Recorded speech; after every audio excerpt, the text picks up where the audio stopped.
aggressive move to the upside to start the session, and we actually had a lot of sellers over here.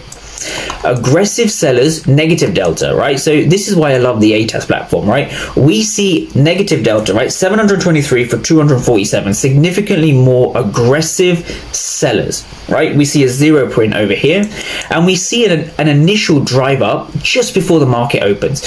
Market opened over here, wiping out all of the passive buyers that were here, and we broke the level. We broke that level. So if we go all the way back to NFP, at NFP, this was acting as an area of demand. Again, why was it an area of demand?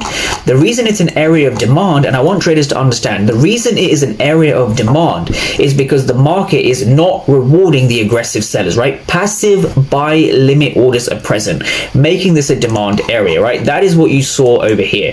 This was a demand area. These passive buyers that were previously here have now failed. Passive buyers have failed in this region. So it is your job to understand what was going on upon the rejection over here, this initial retest. What was going on?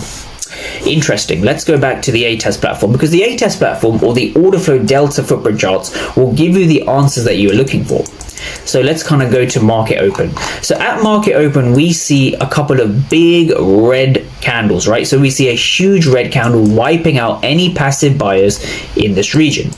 Now that we've broken below the level, we can start to shift our bias from bullish to bearish, because this POI that was acting as a demand area has now slowly switched to a supply area. And here is the confirmation, or the first confirmation, right?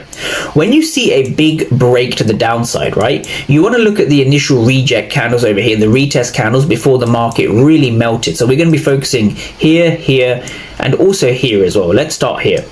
So this candle over here corresponds to this green candle over here, this kind of doji retest before this break to the downside. So what you can see, I want you to focus on a couple of things, right? 0 for 29.